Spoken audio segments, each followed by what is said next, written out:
আসসালামু আলাইকুম।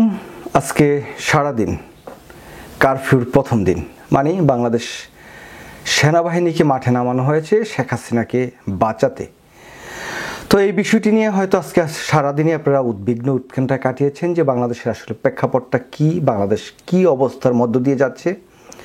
তো প্রথমে যদি আমরা বলি, ঢাকায় রাজপথে ছাত্র অধিকার আন্দোলন করা যে ছাত্র জনতা, তারা কিন্তু রাজপথে নেমেছে শেখ হাসিনার 144 ধারা বা এই কারফিউ ভঙ্গ করেছে। বেশ কয়েক জায়গায় সংঘর্ষ হয়েছে, রামপুরা, শনিরাকড়া, যাত্রাবাড়ি, বাড্ডা, মিরপুর, এই সমস্ত জায়গাগুলোতে ব্যাপক সংঘর্ষ হয়েছে। যতটুকু আমরা জানি হতাহতের ঘটনাও ঘটেছে। বাংলাদেশের অনেক জায়গায় কিন্তু কারফিউর উপেক্ষা করে রাস্তায় জনগণ নেমেছে, এটা মোটামুটি আমরা নিশ্চিত। তো আমরা যদি কয়েকটা ঢাকার বাইরের খবর দেখি, যেমন ধরুন রংপুরে একটি ঘটনা ঘটেছে যে ডিবি কার্যালয়ে আগুন দিয়েছে বিক্ষোভকারীরা। এই বিষয়টি কিন্তু অত্যন্ত তাৎপর্যপূর্ণ, কারণ আমরা আর বসে থাকতে পারি না। কারফিউ জারি থাকলেও চট্টগ্রাম ও রাজশাহীতে দেখা যায়নি, মানে কারফিউটা চট্টগ্রাম এবং রাজশাহীতে আসলে দেখা যায়নি সেরকম, মানে যে সেনাবাহিনীর টহল বা মানুষজন আসলে থোড়াই কেয়ার করছে আর কি এইসব কারফিউতে। রংপুরেও ডিবি কার্যালয়ে আগুন দিয়েছে বিক্ষোভকারী জনগণ এবং সেই জায়গায় কিন্তু আগুন ধরিয়ে দিয়েছে। আর নরসিংদীর কারাগারে ভেঙে যে 800 যে কারাবন্দী তাদেরকে মুক্ত করা হয়েছে, এই বিষয়টি গতকালকের, যদিও এটা আজকের না, তারপরে একটু বললাম যাতে এটা কিন্তু একটা নতুন মাত্রা যোগ হয়েছে বাংলাদেশের ইতিহাসে, যেহেতু মোটামুটি কারাগার ভেঙে লোকজনকে কিন্তু বের করে নিয়ে আসছে বাংলাদেশের মুক্তিকামী জনতা। তো এই যে অবস্থা বাংলাদেশে কিন্তু বিরাজমান, হতাহত হচ্ছে, কারফিউ জনগণ মানছে না, সেনাবাহিনীকে উপেক্ষা করেই জনগণের যে আন্দোলন সেটা জনগণ চালিয়ে যাচ্ছে। তো বেশ আরও কিছু খবর আছে। ইতিমধ্যে বাংলাদেশে ইন্টারনেট সেবা একটু একটু চালু হচ্ছে, মোবাইল ইন্টারনেট না, যারা ব্রডব্যান্ড ইউজ করে সেগুলো কিছু কিছু কথা বলা যাচ্ছে। আমিও কয়েক জায়গায় কথা বলেছি, চেষ্টা করছি আপনাদের নিউজ দেওয়ার জন্য, জানার জন্য যে বাংলাদেশে আসলে প্রকৃতপক্ষে কি হয়েছে। তবে এই যে কোঠার যে আন্দোলন, তার সাথে সম্পৃক্ত বেশ কয়েকজনকে শেখ হাসিনা গ্রেপ্তার করেছে, তাদেরকে ধরে নিয়ে গেছে। অনেককে দিয়ে আবার 71 টেলিভিশনে অনেক নাটক করানো হয়েছে, তাদের দিয়ে কি 8 দফা 10 দফা দেওয়া হয়েছে। দেখুন ভাই, যারা এই সমন্বয়ক তারা রাজপথে ছিল, কষ্ট করছে সব কিছুই, কিন্তু শেখ হাসিনার অস্ত্রের সামনে, শেখ হাসিনার টাকা পয়সার লোভের সামনে, শেখ হাসিনার আরও অনেক দিকের হাতছানির সামনে অনেকেই অনেক কিছু করতে পারে।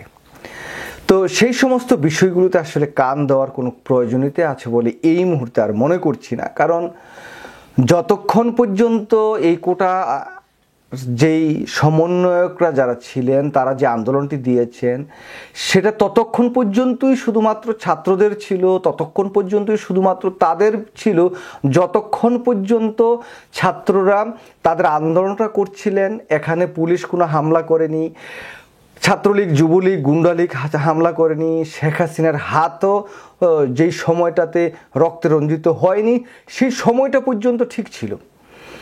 এখন যখন ছাত্রদের উপর হামলা করে, ছাত্রদেরকে হত্যা করে, খুন করে, একদম শেখ হাসিনা, ওবায়দুল কাদের ঠান্ডা মাথায় ডিক্লারেশন দিয়ে তাদেরকে খুন করানো হয়, তো তারপর সে আন্দোলনটি আর কিন্তু তাদের একার আন্দোলন থাকে না। কারণ আমার ভাই যখন মারা যায়, আমার ভাই যখন হতাহতের শিকার হয়, তখন সেই আন্দোলনটির পার্ট হয়ে যায় আমার পুরো পরিবার, এমনই তো হওয়ার কথা। এখন আপনি আন্দোলনের একটা ডাক দিলেন, আমার পুরো পরিবারকে আন্দোলনে সম্পৃক্ত করলেন, সেই জায়গায় এখন আপনি আমাকে ক্ষতিগ্রস্ত করে আপনি বলবেন যে না, এই 8টা 10টা দফা দিয়েছি, সব কিছু মেনে নিয়েছে শেখ হাসিনা, আমরা বাসায় ফিরে যাই। এটা তো হতে পারে না। 400 লোকের মতো হত্যার শিকার হয়েছেন। আমার কাছে আমার অনেক ভাইয়েরা ভিডিও পাঠিয়েছেন, মানে ছোট্ট একটি জায়গার ভিতরে 4-5টা লাশ ফেলে রেখেছেন, তারা সেগুলো নিয়ে বাইরেও যেতে পারছেন না, এমন এমন অবস্থা। তো এই জায়গাতে আমি মনে করি না যারা আন্দোলন করছেন প্রকৃতপক্ষে আজকে সেনাবাহিনীর যে কারফিউ সেটা উপেক্ষা করে আন্দোলন হয়েছে, আজকেও হতাহত হয়েছে 2-1 জন টাকার লোভে ভয়ে শেখ হাসিনার কাছে গিয়ে 71 টেলিভিশনের মতো দালাল রাজাকার একটি টিভিতে কি প্রচার করলো সেটিতে আপনারা কান দিবেন না। 1, 2 হচ্ছে নানা গুজব হবে, নানা কিছু হবে। আমাদের যেটা আন্দোলনের সংগ্রামের যে টার্গেট, সেই লক্ষ্যে আমরা পৌঁছানোর জন্য আমরা শুধুমাত্র আমাদের মন স্থির করতে হবে একদিকে, যে এই শেখ হাসিনার পতন না ঘটলে আজকে 400 লোক মারা গিয়েছে, কালকে আরও মারবে, পরশুদিন আরও মারবে। এই যে আন্দোলন সংগ্রাম যারা করেছে তার পরিবারগুলো নিগৃহীত হবে। তারপর এই যে আন্দোলনের সাথে সম্পৃক্ত যারা আছেন তারা চাকরি পাবে না, তাদেরকে নানাভাবে হেনস্থা করা হবে। তারপর আবার কি হবে? আবার কোনোদিন আন্দোলন হবে, আবার এভাবে রক্ত ঝরবে, শেখ হাসিনা রাষ্ট্র ক্ষমতায় রয়েই যাবে। সুতরাং এবার আর পার পাওয়ার কোনো উপায় নাই। আন্দোলন চলছে, 144 ধারা কারফিউ ভঙ্গ করে বাংলাদেশের মুক্তিকামী ছাত্র জনতা রাজপথে নেমে এসেছে, আরও হতাহত হয়েছে, কিন্তু তার আন্দোলন থেকে কিন্তু পিছপা হয়নি। ভয়ের কিছু নাই, অনেক সংবাদ আছে, পজিটিভ সংবাদ। কয়েক জায়গায় পুলিশ মারা গেছে, সাভারে পুলিশ মারা গেছে, ঝুলিয়ে রেখেছে, ঢাকায় পুলিশ মারা গেছে। এগুলো জানান জনগণকে, যে জনগণকে এগুলো জানান, যারা এখনো ভীত তাদেরকে এগুলো জানান যে আমাদের ভাইয়েরা এখন আর বসে নাই, প্রতিবাদ প্রতিরোধ করতে শিখে গেছে, মরতে শিখে গেছে, কিভাবে মরতে হয় সেটাও শিখে গেছে। আর অধিকার চাইতে গিয়ে তো শেখ হাসিনা রাজাকারের বাচ্চা নাতিপুতি বানিয়েই দিয়েছে। স্বঘোষিত রাজাকার এখন আমরা হয়ে গেছি, অধিকার চাইতে গিয়ে হয়ে গেলাম রাজাকার। কে বলেছে? স্বৈরাচার। স্বৈরাচার না, কে বলেছে? খুনি বলেছে, খুনি, ডাইরেক্ট খুনি বলেছে। যাই হোক, আজকে যেহেতু কারফিউর দিন, কারফিউর সংবাদ সবাই শুনতে চাচ্ছিলেন, সেই জন্য ভিডিওটি করা। শরীরটা খুব ভালো যাচ্ছে না, খারাপ অবস্থা, তারপরেও ভিডিওটা করছি। আপনাদের সাথে একটু যদি সম্পৃক্ত না থাকি তাহলে হয়তো আবার ভুলে যেতে পারেন আমাকে। ভয়ের কিছু নাই। কারফিউ শেখ হাসিনা যেই কাজে লাগিয়েছিল, নামিয়েছিল, সেটা শেখ হাসিনা সফল হতে পারেনি, শেখ হাসিনা ব্যর্থ হয়েছে।